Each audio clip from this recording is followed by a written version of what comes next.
Welcome to the Parent Favel Generation X podcast. Join hosts Kim Parent and Corey Favel as they pull back the curtain on life growing up in the NHL. Each week we will host different guests from throughout the NHL world. Don't forget to tune in. Oh wait, do we still tune in? Or is that like a Generation X thing? Kim, we don't tune in. The kids say subscribe. The Parent Favel Generation X podcast is powered by Biscuit Teas and Favel Fitness, bringing you unique comfort and style while optimizing a healthy, organic lifestyle. Yes, we're going on a holiday. How are you, Kim? Good, how are you? Who's this goof? How you doing, Mr. Bowen? Heavy on the mister, Corey. Heavy on the mister. Well, wait a minute here. I'm going to have to put the phone on mute here in a second. Hang on. Is that your ringtone? Yep. Hello. Oh, gosh. Hang on a second. Can we wait 10 minutes, guys, to do this? I have to do a thing on XM radio. Absolutely. For sure, Joe. Yeah. Yep, no problem. I've got a story about your dad that I'd like to tell. Oh, let's hear it. A very good friend of mine who unfortunately has passed away way too young was a fellow by the name of Mike Callahan. And Michael was a defenseman with the Peterborough Petes when Bernie was playing in Niagara Falls. And I guess Petes were shooting the puck in, and Bernie was coming out handling the puck and doing all kinds of stuff with it and whatnot. The coach at the end of the second period was just livid in the Peterborough dressing room. SOB down there. There'll be $20 at anybody's envelope who will run that SOB down there. Whatever. A Cal who hadn't gotten on the ice fires his hand up. I'll get him. And, so they start Cal on left wing. He shoots the puck right at Bernie and goes down the boards. Bernie comes out and handles the puck, and Cal comes across ice and levels him. Levels him. And then as he's striding back up, coming back up ice, all full of smiles, knowing he's got $20 in his pocket, Joe Marat grabbed him, and Cal said, the next thing I know, he's got one knee on this shoulder, one knee on this shoulder. I open my eyes and I see this big piston coming down. And he said, I opened and closed. I opened and closed. I opened and closed. So Joe Marat just beat the hell out of him. So the next day, Cal comes to practice and looking for his $20, and the coach said, you can't fight your way out of a wet paper bag. Get out of here. So he didn't get the $20. And he got beat up. Yeah, he got beat up. Now he's working at Woolworths for making some money. And he's shoveling snow out there, and the store manager comes out to him and says, what the hell happened to you? And Cal says, oh, I had a disagreement with Joe Marat. He says, well, go home. You're scaring the customers. He must have really got him good. Oh, I guess he did. I don't know. I don't think Bernie was hurt, but Cal got beat up pretty good. Hey, it's a chance you take going after a goalie like that. That's it, baby. That's it. Don't touch the goaltender or you're going to get it. I read something that when you first got hired, you thought your friend was calling and playing a prank on you? Yep. What's that story? The Leafs had a gentleman by the name of Ron Hewitt, who was doing the play-by-play on radio, decided that he wanted to get into radio sales full-time. Now, he was no relation to Foster or Bill Hewitt, spelt his name differently, but it was kind of ironic that it was, sounded the same. But anyway, so a friend of mine, Alan Davis, who I worked with in Halifax, I'd been out there for 3 years doing the Nova Scotia Voyageur games. He sends me a note in April saying, hey, this is happening. Well, I'd sent tapes and everything else to every National Hockey League game. I still have the letters from a number of general managers, including Cliff Fletcher from the Atlanta Flames, telling me that they will keep my tape on resume and all of that, keep it on file. So I sent the same stuff that I did to Telemedia Sports in care of Len Bramson, who was the president of Telemedia Sports. And they did the Blue Jay games in the summer, and they did the Leaf games. And then I never heard anything. And my first son, Liam, was born in April. And I loved Halifax, and so I hadn't heard anything. So we go house hunting, and I find a house in Dartmouth, Nova Scotia, just across the bridge from Halifax. And on the Wednesday, my bank manager phones and tells me, you've got the house. 22 points on the dollar. Stallone was. Yeah. Hello. And so this is a major league undertaking going on in the Bowen household. And in the summertime, I had to do morning sports run with my very good friend, Mike Cranston, who was the morning man at CHS in Halifax. So I would go in and do the morning sports run and all of that sort of stuff. And I came home about 10 o'clock, and I usually got a nap in the afternoon or something. And anyway, I get home, and the phone rings. And it's, hi, Joe, yes, this is Len Bramson, Telemedia Sports in Toronto. We've been listening to your audition tape. We'd like you to come to Toronto this weekend and do the exhibition game between the Leafs and the Edmonton Oilers as an audition. And I said, Alan, you blankety blank blank blank SOB blankety blank blank bought a blankety blank house out here in Halifax at 22 blankety blank points on the dollar. I don't need you to be phoning me, pulling my leg over something like this. So would you kindly blankety blank blank? And there's silence.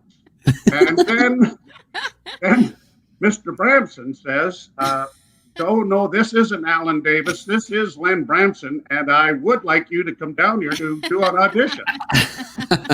At which point, I am now like Ralph Cramden in The Honeymooners. And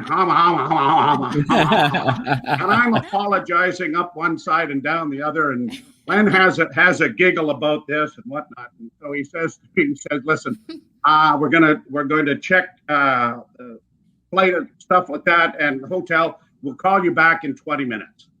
I hung the phone up, and I should have gone and grabbed a knife and slit my wrist. I mean, here was my big break, my opportunity, and I have just told this guy in no uncertain terms to go blankety blank blank blank.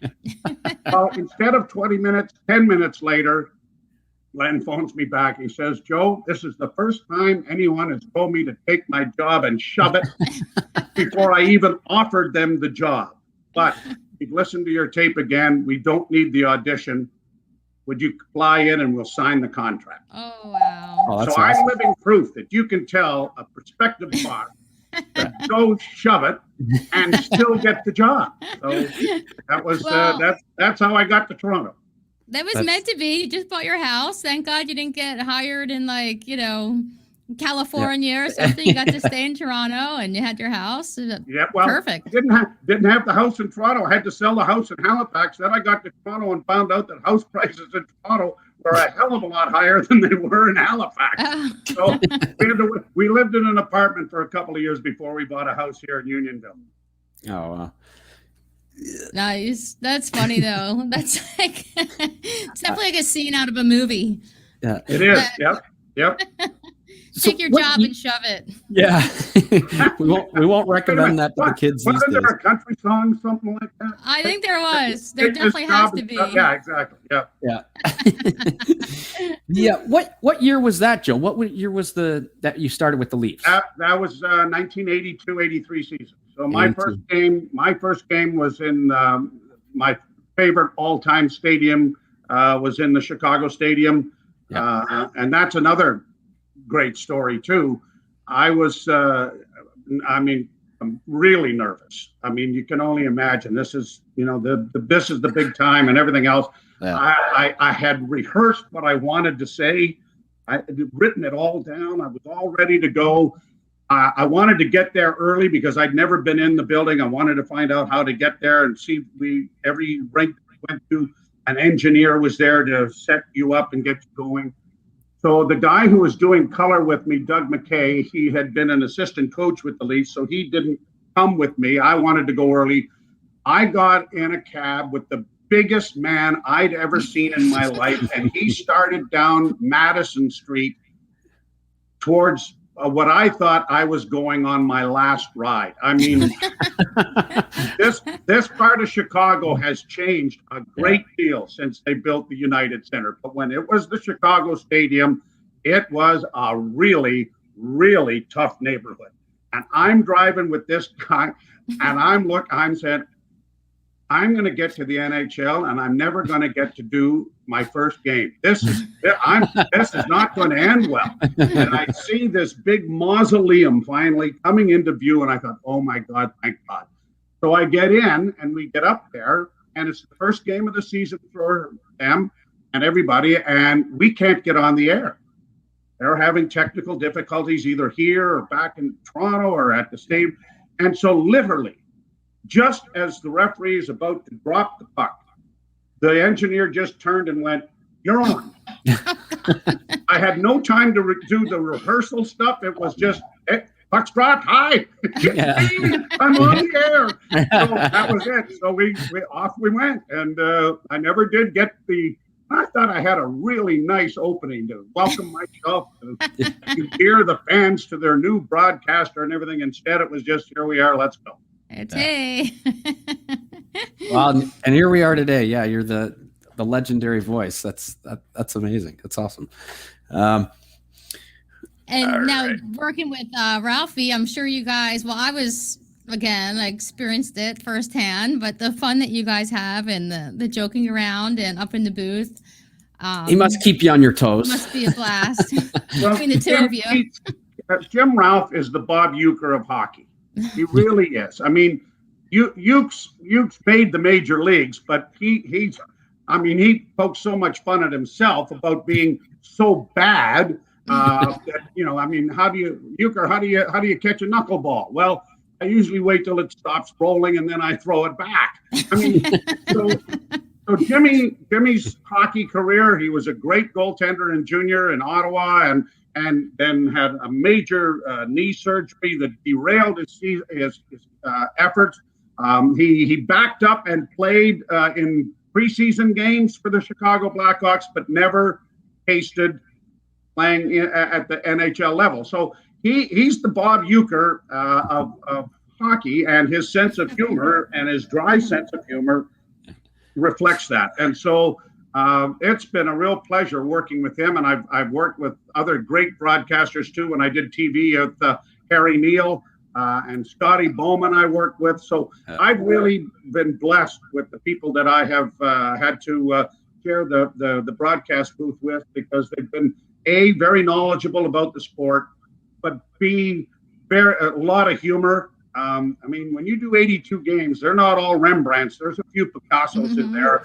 And you've got to, I think, entertain the fans. If they're going to stay and listen to you and it's 6-2 going the wrong way, you might as well have some fun with it, because it's not going to all be guns and roses. Sometimes there's a bad one in there too. So we've had some seasons that were like that, but we're blessed this year and the last couple of years with this young group in Toronto to be, at least competitive and maybe take a run in the postseason. We'll wait and see.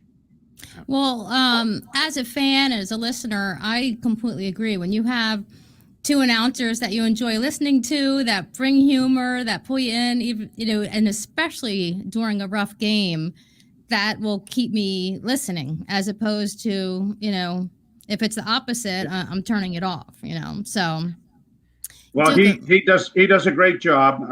He's funny. He'll compare himself to my dad. Like you said, that, humor. He's like, which one was better kind of thing. Like he's always making himself the butt of the joke. And it's really, he's definitely a pro at that. Exactly. Joe, it's funny because my dad, when he retired in Colorado, he did a little bit of color for the Colorado Flames, which was Calgary's farm team. And that I was a goalie. I was probably maybe 8 or 9, kind of just really getting into watching hockey. And Jim Ralph, he only played a few games, but I happened to go to a couple of those games that he played, and he was one of my favorite goalies. And I couldn't figure out where he went, right? I loved his white mask. He was left-handed. And so I was a big Jim Ralph fan. And just from those couple of games he played with the Colorado Flames. So I always joke that he had an impact on me. And like his last little effort, he got the Newmarket Saints into the playoffs, and didn't. And then the next year they didn't renew his contract, so they hire and where Jimmy has really excelled after his career has been emceeing events and guest speaking and that sort of stuff. And so I was part of his very first effort of being not Jim Ralph goaltender, but Jim Ralph comedian. And so he was as nervous as you can imagine. Now, he used to entertain all of the guys on the bus and get up to with the microphone and have fun because, hey, first off, there was no internet, there were no laptops, there were no cell phones. You made your own humor. You either read something or you played cards or you joked around with one another. And Ralphie was a lot of the entertainment on some of those trips. So we remember fondly the very first night when or it was a banquet that the Leafs had, a Meet the Leafs luncheon. And the year before, they'd had some guy on there as the guest comedian. His name was, and I don't know if he ever amounted to anything, John Candy. So the next year, Ralphie shows up and the guy said, he goes in to get himself a beer. He says, "Oh yeah, last year they had John Candy on," and Ralphie went, "And they have me this year." Oh no! So, yeah, he had and he did great. He did great, and he went on to and COVID has obviously had a major impact on that because we haven't had gatherings and golf tournaments and stuff like that to do over the last year or so. And he is so funny, and his son is too. His son, he's had some clips of Jesse, doing stand-up comedy. Which yeah, Ralphie sort of does, but he does a lot of impersonations and things that's his crutch to go back to. And the other things that he does there are just off the cuff kind of thing. But no, Jesse's gotten that from his dad. He's very good, and you should watch him. Yeah, I've seen some clips. He is really funny. Yep. Yeah. What were you saying, Cor? Sorry. Oh, I lost my train on that one. But I was just thinking, do you? My dad was mentioning, he said he sees you a lot at the Leaf alumni and the Leaf charity and stuff. I'm just hoping if you've heard anything, hopefully they can get that started again this year. And like you said, your son working at the golf course, hopefully they can open up some golf courses. But that's something too that the guys really haven't, been able to see each other up here in Canada, which I know down in Philly it's a little bit different. But my dad wanted to say hi to you, and he said a lot of respect for you, and he says he sees you at all the golf tournaments and stuff, and he says you're a great guy. So he wanted me to say hi to you. I appreciate that. He's one of my favorites too, and I think I was very much honored by the Hockey Hall of Fame to win the Foster Hewitt Award a couple of years ago. Yep. I think I'm most proud of the fact that one year at the Leafs alumni golf tournament, they voted, and I am an honorary member of the Toronto Maple Leaf alumni. And I'm as proud of that as anything, because a lot of those guys that started when I started in the 80s, which was before your dad, or it was after your dad was there, of course. But then to see them and to be welcomed as one, I think is a tribute that I don't take lightly by any stretch of the imagination. When Harold Ballard was running this operation, the alumni were an afterthought. They would organize things on their own or whatever, but got no support from Harold or the Toronto Maple Leafs because of that. The arrival of Cliff Fletcher changed that. And now the Leaf alumni is probably one of the biggest, if not the largest in the National Hockey League. And they have been the flagship to be measured against and to be emulated by other teams and organizations as to what can go on in a community by these people who have come and played in your city and have loved it enough to stay. Now, a lot of Canadian guys have gone to play in the States and then come back here to live in Canada. But if they've played even one game with the Toronto Maple Leafs, they are welcomed with open arms into this alumni, and they may be part of alumni elsewhere, like your dad is with Philadelphia. I was going to say, so my dad is a part of the alumni too, then, I guess. Absolutely. Both of your parents are your dad. And they do a great deal. I mean, they barnstorm across Canada. think Gary Lehman's played more alumni games than he did in the National Hockey League, and he played for quite a few seasons. So they're always playing and raising money and raising awareness for great causes. I'm very proud to be a part of that group in a very small way that I am. And it's funny because down in Philly, we're lucky enough to have the same situation down here. The alumni is so strong and gives back and does so much and has been so good to all the players that have come through here. And we owe all of that to Mr. Snyder. But we're pretty fortunate to that too. And one of the things that really brought this to bear in the last little while was the passing of Bob Plager in St. Louis. Here the three Plager brothers from New Liskeard end up all playing at the same time for the expansion St. Louis Blues against those guys from Philadelphia. And then Bobby stayed and was literally Mr. Blue, and then tragically dying a couple of weeks ago. But they had a huge memorial service for him and things of that nature. I've got a great Bob Plager story if you have time. Yeah, please go ahead. So this would be expansion first year. St. Louis Blues are playing the Philadelphia Flyers. And they've got a Game 7 coming up against the Flyers. And Scotty Bowman is coaching the Blues. And they decide that they're going to bring up 43-year-old Doug Harvey from the minors for Game 7. And one of the greatest defensemen of all time, had his problems with alcohol abuse and whatnot, but was still playing, at that age, and he comes into the dressing room, and he's going to be Bob Plager's defense partner for this game. And so Bob Plager is just in awe. I mean, this is Doug Harvey, for God's sakes. This is the greatest defenseman in the history of the game. Yeah. And he goes up and introduces himself, and Mr. Harvey, and first off, it's Doug. And Doug Harvey says, Mr. Plager, he says, I have one rule and one rule only for tonight's game. If I pass you the puck, under no circumstances are you to ever pass it back to me. Give it to one of those goofs up front to screw up. We're not going to screw it up back here. So the St. Louis Blues breakout play was immediately in place, and that was what went on. Doug Harvey passed you the puck. Do not give it back to Doug Harvey. And did they uphold that throughout the game?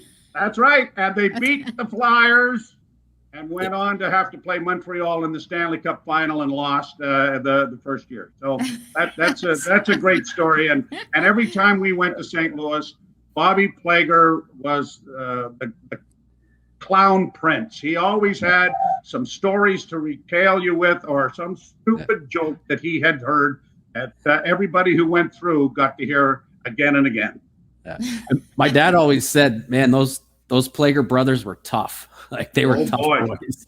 I think that by the time Bobby Plager had the puck, if he was going to pass it to Doug Harvey, it was probably chopped up into small pieces.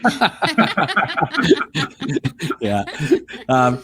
I do want to go back. Well deserved you becoming a member of the Leaf alumni. Absolutely.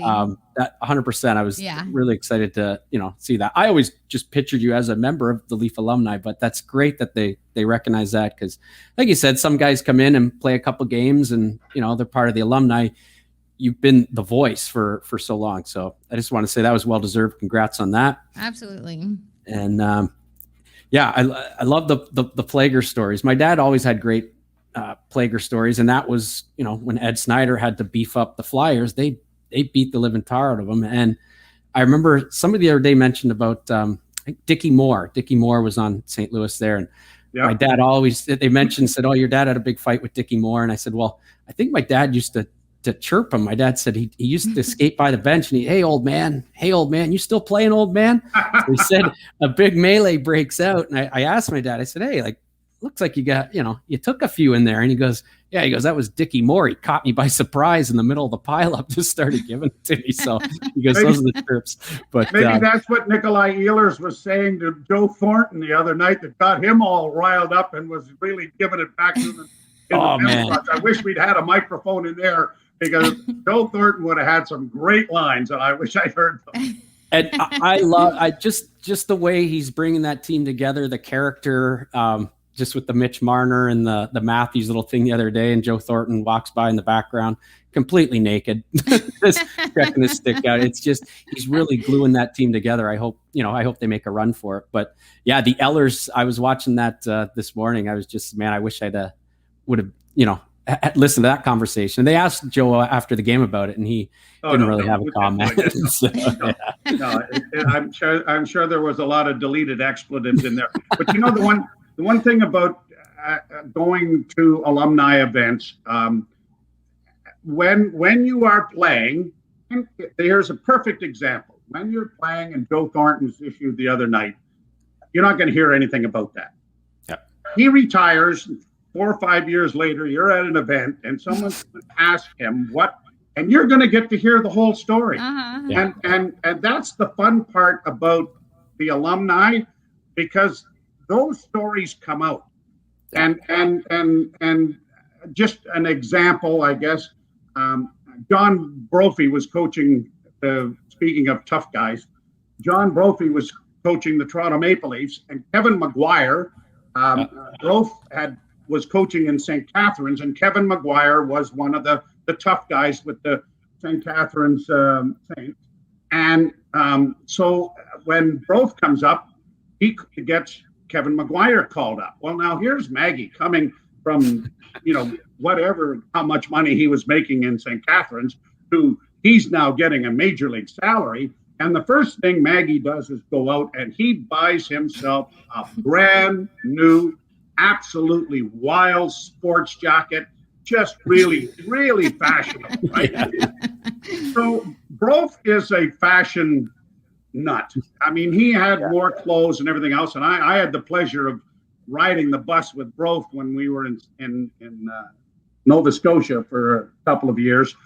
And so he was always nattily attired, really sharp, looking sharp behind that bench. He had the gray hair like I do and whatnot, and he was always there, but he was right. I mean, Broth was just a character beyond characters. But so here's Maggie, got this beautiful jacket, and he goes and he hangs it up there's a rack where the guys hang their clothes up before they go in and get dressed. Well, Broth's walking by, and he, sharp eye for fashion, he sees this coat. And he says, hey, I like that. So he takes his off, and he puts Maggie's coat on. Wouldn't you know, it fits like a charm. So Broth says, I'm going to wear this for the game. All of a sudden, they go out, and Maggie's sitting on the bench. He looks back. He says, Jesus, that's my coat. And they have a horrible first period. And they come back in, and Broth's got steam coming out his ears. And he is going up one side of everybody and down the other and screaming and yelling. And just to drive the point home, how this team has to rebound in the second period and be more physical and tough. God. He takes off the coat and he rips the steam right out of it. And Maggie stood there, that's my coat. Well, Broth bought him a new one, but the point was made. See, that's one of the reasons why Corey and I even started this podcast, is those kind of stories, the alumni stories, like you said, that come out, and it's so fun. Kevin McGuire is a great guy. When I coached in Buffalo, Mags was over there, and talk about alumni, he's always, giving back. He's always at, a Leaf alumni event, and I loved McGuire. I loved the style he played. He even actually, I think he fought Wendell Clark in practice one time. And Bob McGill said when Wendell came out of Saskatchewan and it was drafted first overall, he comes to the Leaf training camp. He and Bob McGill in training camp fought 5 times. And Wendell's approach was, who's the toughest guy in here? Because I have to beat him up in order to make the team. Well, who won the 5 fights? Yeah. I think they were fairly close because both Okay. of them were pretty tough customers. I'll guarantee Oh you. yeah, That doesn't happen anymore. No. Oh. Could you imagine? Can you imagine with all of the cameras going on now? With all of that, it was great. Now, have you ever gotten in trouble for saying something like through the years, like you were talking about with the cameras and the? No, I've managed to keep. Oh, good. Until now, anyway. Yeah. But Right. you know, one of the other things too, you talk about alumni and sitting. One of the greatest days I had in my career of doing this, we had training camp going on in Newmarket, and George Armstrong and Johnny Bower were there. Johnny was my idol and always will be. And I sat there. I wish I had a tape recorder, but if I had, they wouldn't have told the stories that they did. But the two of them, it was like one could hardly wait to tell you a George Armstrong story, and then Chief could hardly wait to tell you a John Bower story. And they went on and on and on. And I was just in tears listening to these two guys regale one another with their old stories, right? And they probably told them 100,000 times since they had retired. But this was a fresh pair of ears, and I got to hear them all, and I was just beside myself. It was just absolute hysterical what these two guys did to one another. They were roommates forever, but they played practical jokes on everybody and practical jokes. And I'll give you one that Johnny Bower grew up through the Depression. So John was always knew the value of $1. And if you didn't have to spend half of it, you could keep half of it. And so John was pretty tight with his money. And rightly so in those days. They didn't make the kind of money that they do now. But anyway, so they're having training camp in Peterborough. And John's wife has a convertible that John has bought. But it needs a paint job because it's not a new convertible. It's a used convertible. So John phones around in Toronto to find out how much it's going to cost. And he finally phones a guy in Peterborough, and he gets the John Bower deal. So he's going to drive his wife's car up for the first week of training camp. In those days, they went for a month, right? And so they would go for 5 days in Peterborough. Then they'd have the weekend off. They could drive back to Toronto. So he's going to drive the car up for that week. He'll get it painted. He'll drive it back the next weekend. Well, Armstrong gets wind of this. So he goes and gets a collection from the rest of the boys, and he goes and sees the painter that's going to do John's car, and they make a bit of a deal. So Friday, time to go back to Toronto. Everybody said, the guy says, I'm leaving the keys in the mailbox, just pick them up. It's all done. I'm going to the cottage for the weekend. So there's the car all ready, and John shows up. It is the coat of many colors. It's pink and chartreuse and orange, and it's camouflage.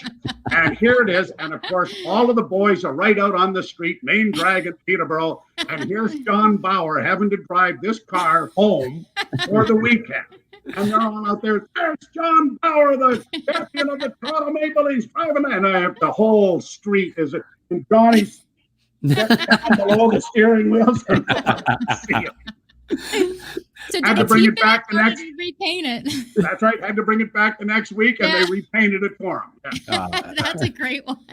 That's a good story. I love all the practical joke stories. They're always a lot of he fun. talks about Johnny Bower and those guys and the alumni and hearing those great stories from when they played. I love Darcy Tucker, Shane Corson. So when I go to these events now, when I hear, Shane's told me a bunch of stories that, man, he wouldn't have, told those back in the day, but now I love it. And Tucker, those guys, they have such, and they're brother-in-laws, but that's like you're saying, you get some really good stuff with the alumni and the stories and the speeches that they give out. It's great. Corey, one of the things, John Bower, God rest his soul, he would, if he was going to an event and okay, John's going to be here for 2 hours signing autographs. Now, I don't know how Dougie and Bernie signed their signature, but it was John E. Bower. You could read it. Like, God bless the guys now. It's a bunch of scribble and then a number, right? It's a number. So if you found this 20 years from now, you're going to go, okay, I don't know who wrote this. Right? Yeah. So now you got to try and find out, what team, what era, who wore number 19 for this, figure out what it is. But Johnny Bower, you could read, but he would sign, and the 2 hours is up, but you know what? The line is still out the door. Well, then John stayed. John stayed till everybody got an autograph or a picture or whatever it was that he was doing that day. Now, yes, he was probably being paid at some of these events, but he wasn't going to leave before everybody got what they wanted. And I think enough of the alumni over the years went to things where John was like that. And I think that has been a real bailiwick, if you will, for the alumni on how to approach things. And Darcy Tucker and Shane Corson, to name two, are very much like John Bower and how he approached things. One of the funny things about him and George Armstrong, Chief was just a recluse. He didn't like being in front. I mean, can you imagine being the captain of the Toronto Maple Leafs and not wanting to be on the media or be out front or whatever? I mean, it was really quite strange. But George would never go to any of these signings. I'm not going to that. No, I mean, he wouldn't come on the radio with Ralphie and I, and he would tease us all the time. And he did it good-naturedly. He just didn't want to do it, right? So Johnny would get invites to go to different art events and everything else, and they would say to Johnny, if you can get George Armstrong to come, we'll give you 10 grand. As well as what we're going to pay George.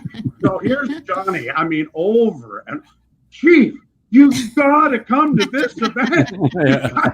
I'm not going to that event with you, Power. No, I'm not.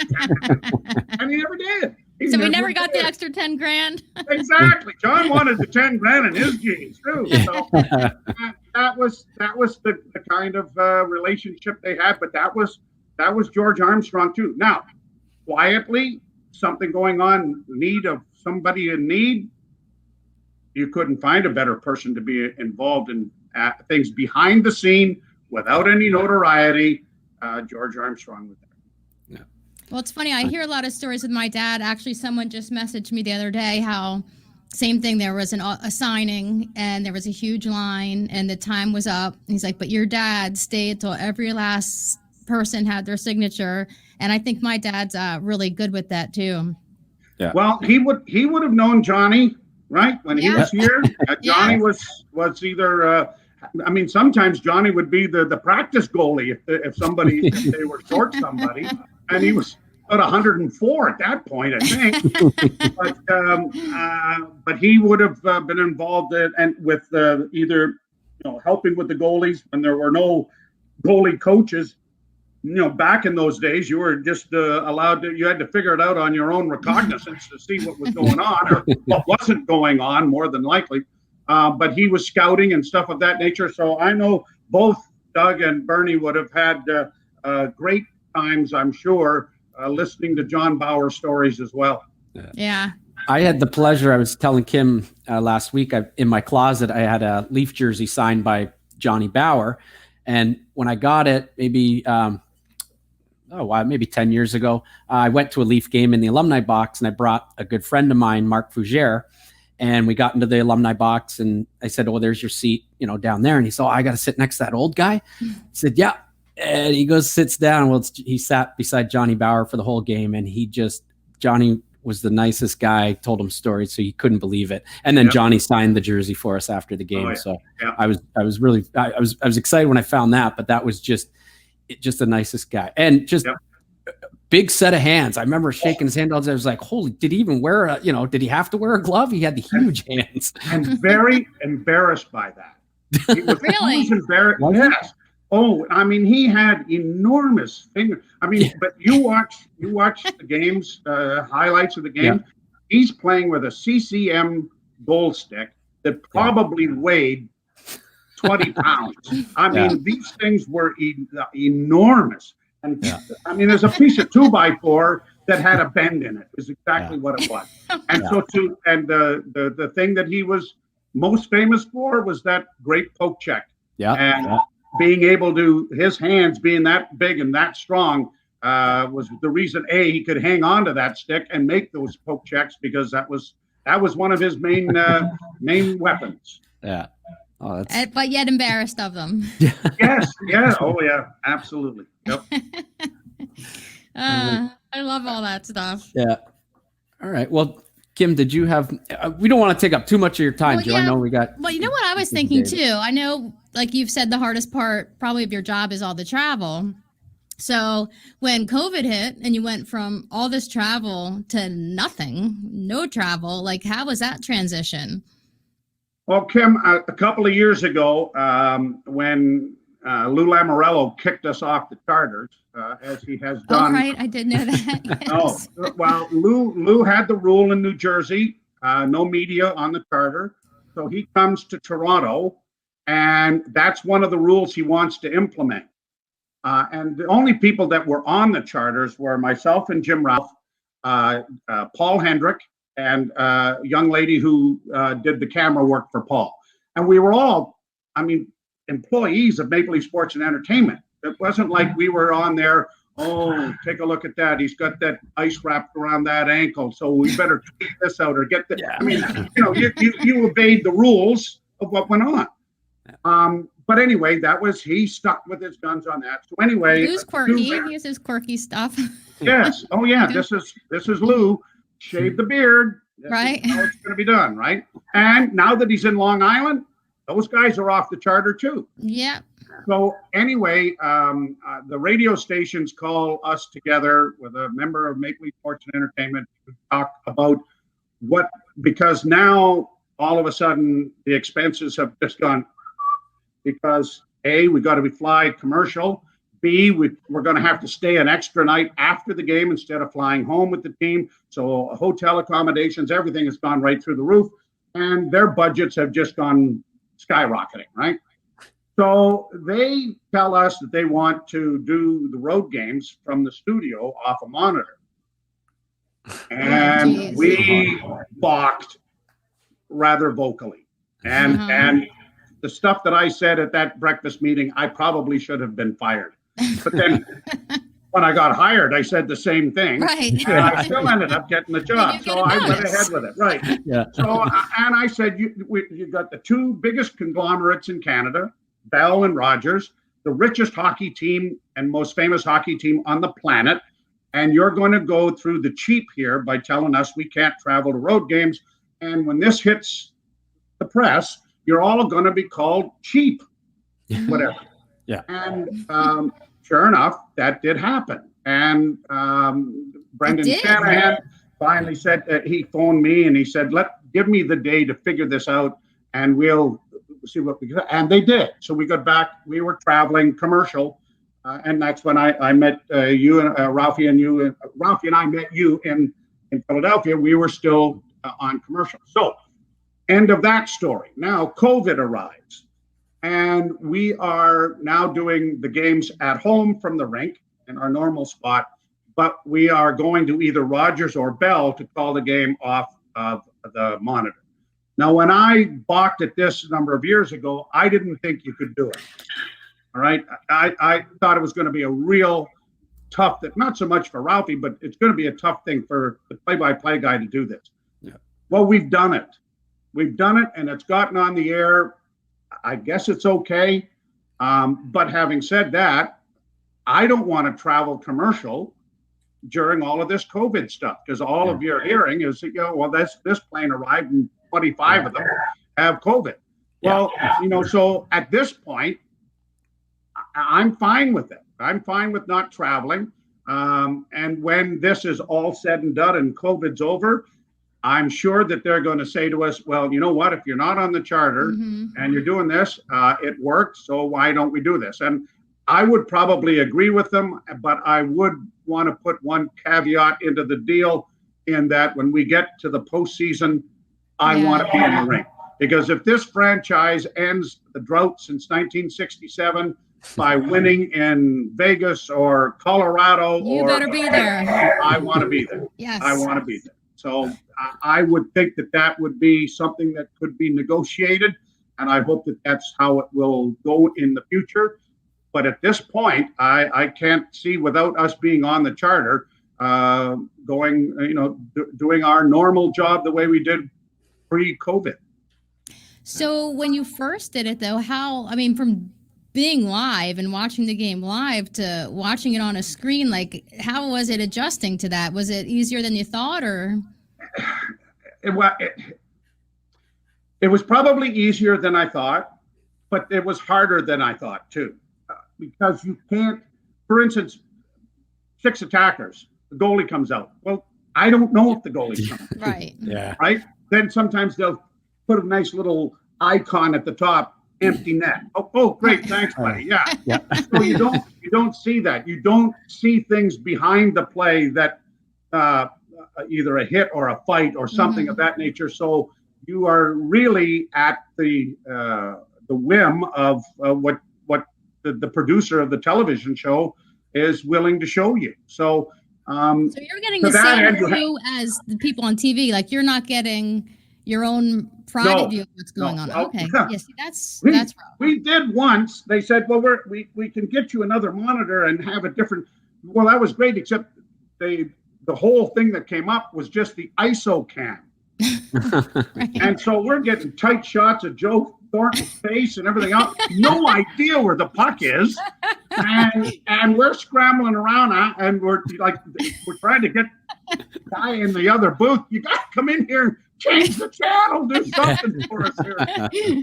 But that's been the not the norm. It's been the one incident that really was off left field trying to do it. So would there be a city you would miss traveling to, or you kind of been there, done that? And you know what, I always enjoyed, I'm a huge history buff, so I enjoy going to cities like Philadelphia. I'm a huge Civil War buff. I enjoy going to those types of museums, and I've gone to a number of them over and over. I mean, I've gone and seen George Meade's dead horse in Philadelphia. Wow. A couple of times. And then, if we had a day off, it's not that far a drive to some points. Washington obviously has great history to it and things. So I enjoy that. Nashville as well. Mm-hmm. I enjoy the Broadway in Nashville. Well, there are a lot of bars. The history's good too. But I enjoy history too. I've always enjoyed that, but having done this for almost 40 years now, I've pretty much seen everything. It was great when you were on the charter, because you were getting home after the game and you were in bed by 1:00 if the game was in Philly. Well, now we have to go back to the hotel after the game. You can't take the chance of taking a later flight because maybe there's a game that night in Toronto that we have to get back. So you're up at 4 a.m. You're going out to the airport, sit around, hurry up and wait. So that part of travel has taken some of the luster off of going to these cities that I so much enjoyed going to. And we all have our very favorite, restaurants or pubs or something to go to. So you miss that, that's for sure. Yeah.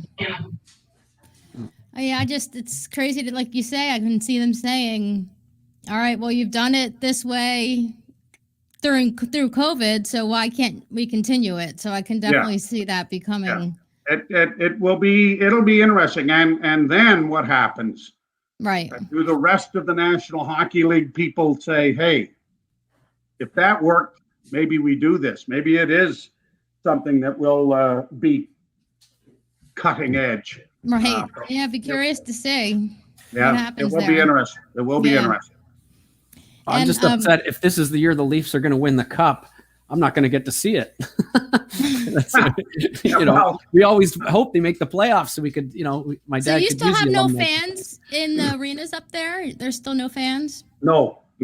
No, 135,000 are going to the Indy 500, though. God bless you, woman. Have fun. Enjoy down there. Our boys up here haven't got this organized quite the way it should be. So we're not even allowed to go to school. I got kids we home can't from go out and find my golf ball for crying out loud. Never mind going to hockey games. It's really, when Corey started telling me, because, obviously we had the lockdown last year, but then everything now is starting to open up. And I mean, even you're allowed to sit at the bar now. It's like everything is just slowly working back to normal, but then everything's just going the opposite direction up there. It's like, no, it's, wait, really? And really, I mean, our province seems to be the one that's really been hit by it most. Until we get more vaccine and get people's arms shot up with it, I can't see this. I thought it was a great science experiment the other day when the Blue Jays played in Texas and they sold out the stadium. I thought, shouldn't someone be there taking a random sample of everybody, how many had vaccines, how many got sick later on, were the hospitals overrun because of this? Where are we in this nice little science experiment bubble to allow other people, us up here in Canada for one, to find out how far we have to get before this is looked at in that vein? So we have sat here in Canada and watched you guys down there with great interest. Well, we'll see what happens to that 135,000. Well, exactly. Yeah, I know. But what a great science experiment. Instead, I'm in the science experiment up here because I got the Pfizer vaccine a couple of weeks ago. And the people who make this suggest strongly that I get my second shot 3 weeks after the first. Yeah. But our government says no. That's like 4 months. 4 months. 4 months, you'll be fine. So here I am. Seriously? So I'm part of this. I'm part of the Justin Trudeau science experiment, and so you got one shot and you can't get the second one. My daughter is 18 and her third. They scheduled 3 weeks right when she was there. We're not past the 30-year-olds. How big, Corey? You haven't got yours yet. They're not even close to me yet. No, exactly. So anyway, our science experiment is really interesting. I'm just hoping that I make it through. So we'll see. Well, I just hope your son can play hockey. I hope, and I know we feel want bad to see about him. Laurentian and that. So. I do too. You were so cute because you're so proud. Like that night, when he just finished his game, and you're just so proud of him, and that's a big deal. It's a big deal playing in the L. Yeah. And you can just tell how much you love your family. He got bounced around a bit. I mean, he got traded to Drummondville and played there a bit, and then they were going through a rebuild, and then they traded for a younger goalie, and David came back, and he was playing for the Tier 2 team in the Northern Ontario Junior Hockey League in Rayside when he got called up by the Wolves after they got blasted 11-2 or 3. And then threw the real great 2-0 shutout at the best team in Canada, the Ottawa 67. So, I'm very, very proud of him. He really has never been given the ball to run with. And that's as I say to him, I said, you're not the first person that's going to sit back and say, I got screwed playing this game, because beauty's in the eye of the beholder. And if that's all it takes is a manager or a coach who for some reason doesn't see in you what there is there, you get shunted to the side. And it's different if you're a player. You may not get 15 minutes of ice, you may only get 5, but you're at least getting the 5. But if you're a goalie, first off, you're at the end of the bench opening a door. And then the next step is you're not even opening the door. So, your two dads obviously were key components of their junior teams and played a lot, and then went on to play in the National Hockey League. So I feel bad, not only for David, but the Ontario Hockey League has not played at all this season.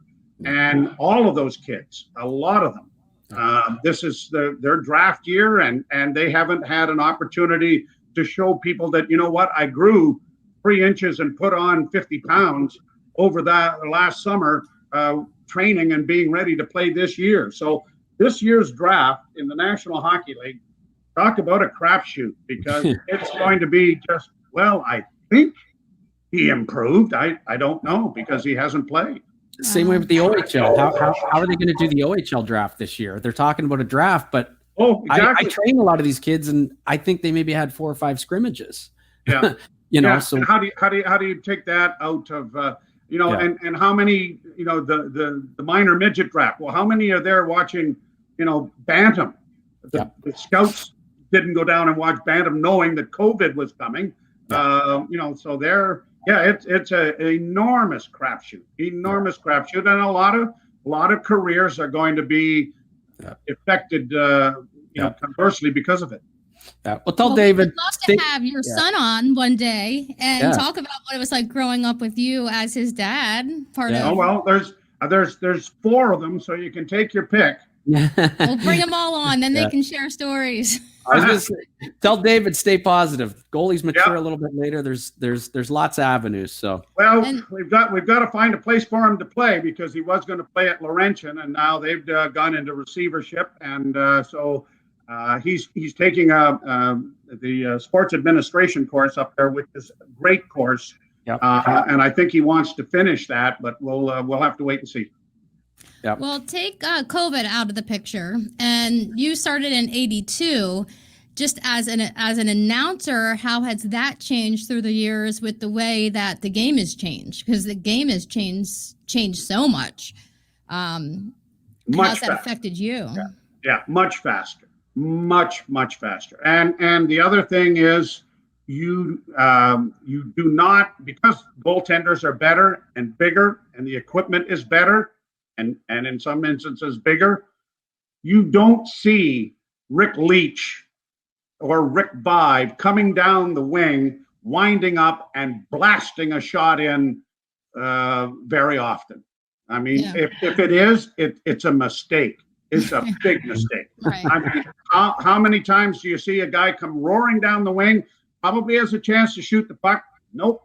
Stop, curl, get everybody in there, try to find something else to work, So the game really has changed a great deal.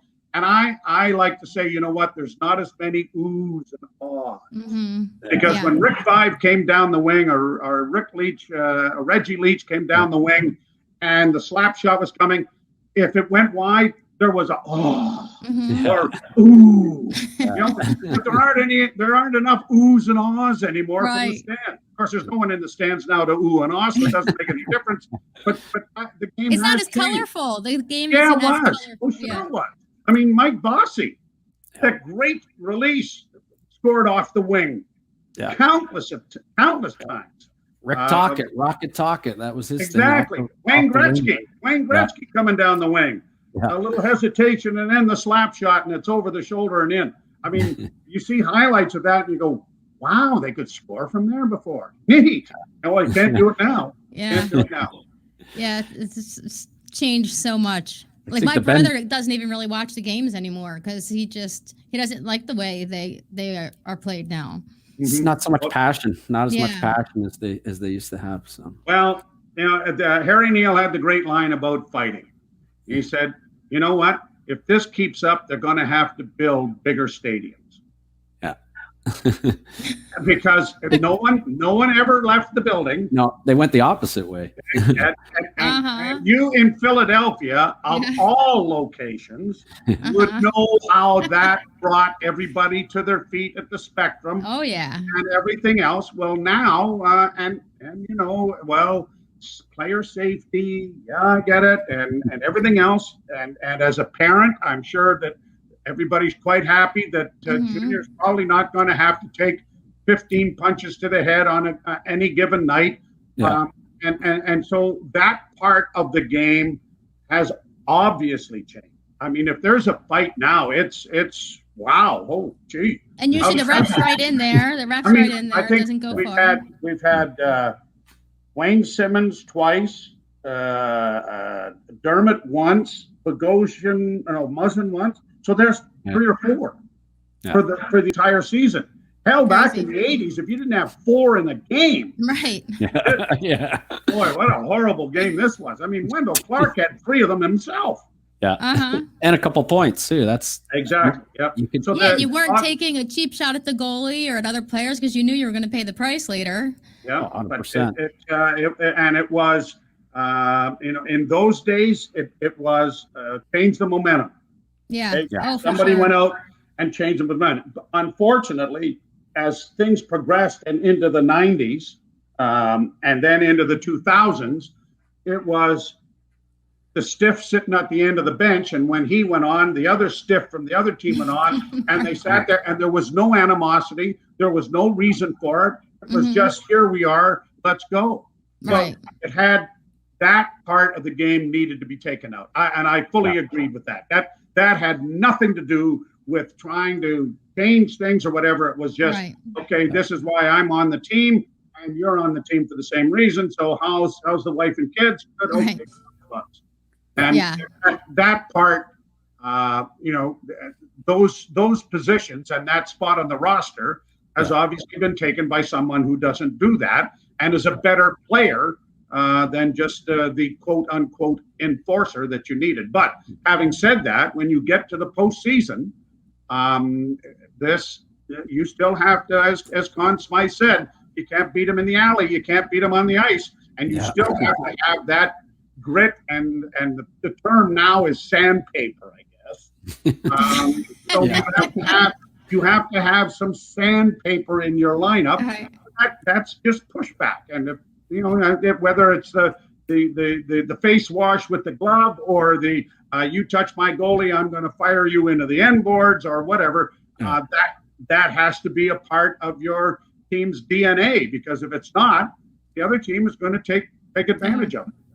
But you also have to be a good player now. Like you said, you can't just be a fighter. Like a Matt Martin, he's a tough guy, but he's also a good player. That's right. He can play. And that was the one thing that Ty Domi was so good at.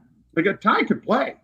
Yeah. Ty was a great skater, and he could score, but he was more than willing and able to do what he had to do. And Bobby Probert. Those two had legendary bouts with one another, but both could play. And so the coach could put them on the ice and feel comfortable that they were not going to be a liability. They were going to be a positive influence. And it usually ended up being, something physical that they would do, but they could score as well. So, those Wendell Clark, obviously probably the premier example of that. And what he was able to do and score and shoot, and yet even though he wasn't the biggest man on the ice, he was certainly one of the toughest. Yeah. Well, apparently, I was too young, obviously, but apparently Schulte, he gets all this. Oh, he is the fighter and the enforcer, but also a pretty good player too.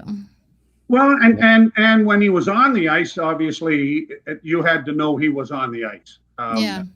He was a physical player too, not just fighting. He could throw his body and weight and was very aggressive on the forecheck and everything else. So, they had a bunch of them in Philadelphia, but Freddie Shero had to be able to put them on the ice. You can't be an intimidating factor sitting on the end of the bench. Yeah. It's like having the atomic bomb, but you can't use it. So it's that sort of thing. They had to be able to play. They absolutely had to be able to play.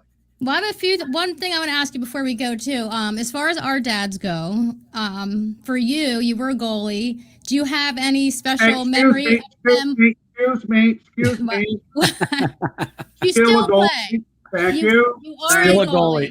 You are a goalie. Rephrase your question, please. Since you are a goalie, currently playing, what were our dads like? Did you watch them when you were younger? Do you have a memorable game of them? Were they any type of influence for you? Well, obviously we watched them, but they were so different in styles. I mean, Bernie was an absolute clone of Jacques Plante. Mm-hmm. The mannerisms, the way his pads went on, how he played. Dougie, obviously from his lacrosse background, which he was a goalie in as well, he played completely different. He was, and I wouldn't say Glenn Hall because Glenn was more under control in the butterfly. I mean, Dougie was kind of flopping and spread out, right? I mean, he was exciting as hell to watch. And then I would think that if you were going to fire somebody who watched him play and then went on after him, would have been Mike Palmatier. Yeah. Similar bills, yet, you know, 2 pad stack over here and flying all over the net over there and everything. Bernie was under control. He was, I mean, and when they played together in Toronto, you couldn't tell them apart. They both had the Jacques Plante mask on, right? I mean, half the time when you looked at the TV when they started the game, is that Bernie or is that Jacques playing today? And it took a little while to figure it out who it was. But, I mean, obviously, Jacques Plante had an enormous impact on your dad, Kim. And I always I'm say not that sure. trade to Toronto was such a blessing for him. Oh, absolutely. Yeah.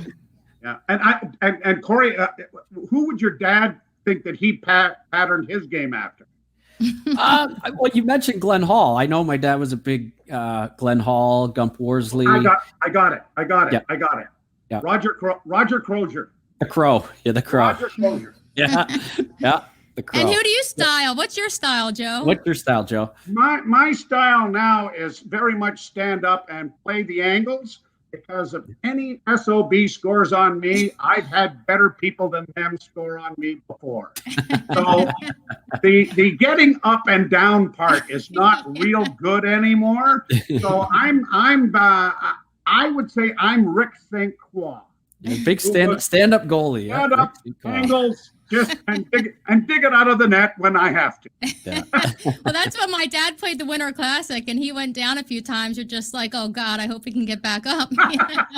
Well, that's my dad was watching when Bernie was going practicing for the Winter Classic. My dad messaged him and said, "Hey, Bernie, your angles are a little off. I should get my stuff ready." So they still joke with each other. The worst thing was that he was playing with his old equipment. Yeah. And I said, Bernie. There's a lot better stuff out there now. Well, he didn't like when they would put the new stuff on him. He didn't like how it felt. He felt like he couldn't move. He didn't like the feel of it at all. Like he's like, I can't wear this. I've gotten over that, Kim. And the stuff. And one of the reasons why this game has changed so much, is fear. Yeah. Goaltenders now do not have fear. They really don't. The stuff that you have on now, you might get a bit of a twinge or whatever, but the puck is not going to hurt you if you are square with your equipment to it and everything else. Fear, back in the days of your dads and John Bauer, that was why anybody who played goal was viewed to be the village idiot. Right? This guy is not all there, or he wouldn't be standing in there with that crap on that is goaltending equipment at that point and play. That's just not. I mean, fear was an enormous part. That's why goaltenders didn't go down. That's why John Bauer played up and played, because why? The puck was down there. That's and true. it hurt. It hurt when it hit you in the face when you didn't have a mask on. Yeah. So fear has now changed the game from that position where now kids who are very good athletes, and Corey, you'd know this, good athletes are playing that position as opposed to little brother Jimmy, you play goal while the rest of us are out here, and little brother Jimmy ends up being a goalie later on because that's the only position that his older brothers would let him play. Well, my dad always said he played goal because he couldn't skate. Well, exactly. Same my dad. Same here. I'd hate to go out I go on the ice now with my grandson, and I'm without my pads on, and I'm gonna fall on my head here in no time, and I'm not gonna have anything to buffer it. So, yeah, you're right. Well, thank you so much, Joe, for this. That was so much fun talking to you. Thanks so much for hanging with us this morning. My pleasure. My pleasure. Yeah, thanks for taking the time, Joe. I really Yep. appreciate it. Oh, looks like my cat Lucky. That's Irish. Oh my gosh, so Ah, cute. there I had it to get a screenshot for my daughter. Here, hold back up. Oh, come here, Irish. Oh, she's gone. Oh, she's gone. I got Joe, her. Joe, real quickly, what makes you a big Notre Dame fan? Because I noticed the ringtone was. Oh, Notre yeah. Dame Oh, as yeah. well. About that. No, I'm a huge. My dad was a Notre Dame fan. My dad passed away when I was just going into high school, and we used to watch the Notre Dame highlights on television on Sunday mornings with Lindsey Nelson doing the commentary of everything. So I always wanted to go to Notre Dame, and Mike Wadsworth, who was the athletic director down there, was a Toronto boy and had played for the Argos, and I knew Mike, and I thought, how are you going to get tickets to go? But Mike got tickets for my family, my boys and I. We took a motorhome and went down. Oh, that's awesome. 25 years ago, I guess, and we've gone every year and until last summer. Yeah, we're huge Notre Dame football fans. Become very good friends with the gentleman by the name of John Heisler, who was the assistant athletic director to Mike and was in charge of media relations. He's now at UCF in Florida. But his wife taught the radio and TV course in South Bend, and I would go down and speak in the Regis building. Whoa, nice. Toities. They haven't built anything down there with my name on it, but Not yet. yeah, yeah, we're huge Notre Dame football So fans. is it because of your dad that you became a Packers fan too? Okay. Yep. And you know what, Kim? I when I go back to Sudbury, I obviously go and visit my mom and dad and at their great site. But when I go to South Bend, it's the old adage. People say if you get it, what Notre Dame is, no explanation is required, and if you don't get it, no explanation will suffice. Right. And when I go to Notre Dame, I go to the grotto, that very famous area behind the basilica, where you can light a candle and everything else. And I will go get up early the morning that we're there, one of the mornings that we're there, and I'll walk over by myself and I'll sit there for an hour and talk to my dad. And I don't do that anywhere else. Wow. But he, and I know he understands, and I know why I'm there. That's and special. It's a very, very special spot. It really is. And Wow. I took the lads when Notre Dame played Navy over in Dublin. We went over, just a trip of a lifetime. But yeah, wherever we've gone to see them play in various locales, but getting to South Bend and going through the campus and everything is a very, very special thing to not only me, because of my dad, but now my four boys. That's great. Derek, Sean, and David are huge Notre Dame football fans. So we live and die with a bunch of teams. We've gotten to the Final Four, gotten to the championship games in recent years and lost. So we're used to that being Leaf fans. We're hanging in there. But that's nice you share that with your dad and now the boys, and they'll pass it down to their kids. Yes, I'm they sure. will. Yep. Yeah. But the one thing that I've always said about being a fan, and I'm a fan of the Boston Red Sox. And until 2004, they hadn't won since 1918. So you got to hang in there, because only one team wins. One fan base is ecstatic. Everybody else is it's not down easy in the dumps or whatever. Yeah. It's next year. But when it does happen, how special is it? When the Eagles won. How really special is it? When the Eagles won, that was. And that's a moment I'll share with my kids and mom forever.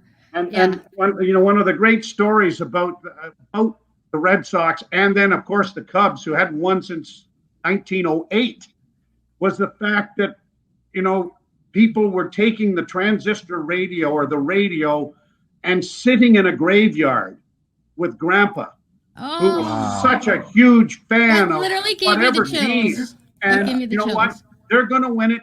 They're going to win it, and I'm going to. And this is what I want to be here with Grandpa Wow. because he's Yeah. the one that got me to be a Cubs fan or a Notre Dame fan or a Wow. Toronto Yeah. Maple Leaf fan. So, Wow. and, people have Literally asked chills. That's people really have asked me, said, "What are you going to say if the Leafs win the Stanley Cup in your time on your watch?" And I've often said, I don't know. I really don't. I mean, I felt so bad for the guys from Chicago when they ended their drought and no one knew the puck was in the net except Patrick Kane.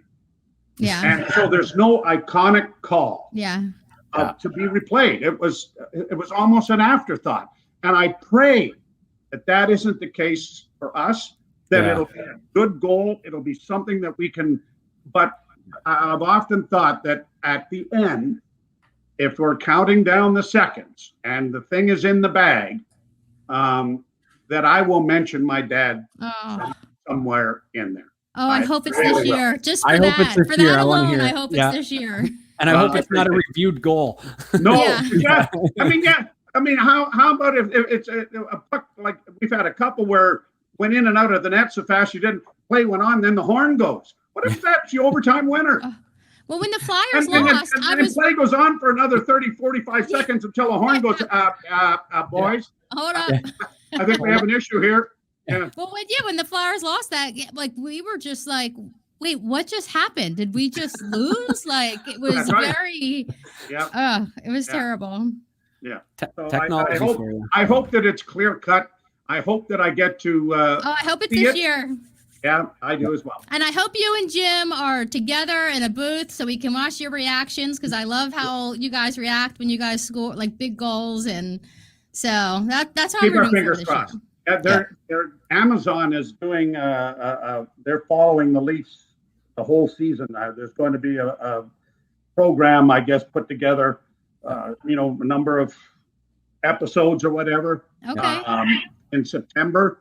So if this was, it'd be a great bit Great year. Absolutely. to see that. If, in fact, this is the year that it ends. We'll see. Well, let's hope so. Fingers crossed. All right. Yeah. Can you guys do me one more favor? And Kim, can you just give me one sign off just to say goodbye? I just want to make sure it's clean. Oh, to Joe? Yes, please. Oh, okay. Well, thank you, Joe, for joining us. And but we seriously appreciate. I know we took a lot of time from you this morning, so we really enjoyed it. As luck would have it with COVID, time I've got lots of. Yes. Corey, thank you very much. And please say hi to your dads for me. Absolutely. They brought me great joy to watch, and we're still trying to find the guy that had the mask in New York. Oh, Yes. We'll fix his wagon too. Yeah. All right. Well, thanks so much, thanks, Joe. Enjoy your day. Thank you. All You right. too. Take care. Bye-bye. The Perrant Favel Generation X podcast is powered by Biscuit Teas and Favel Fitness. bringing you unique comfort and style while optimizing a healthy organic lifestyle. Yes,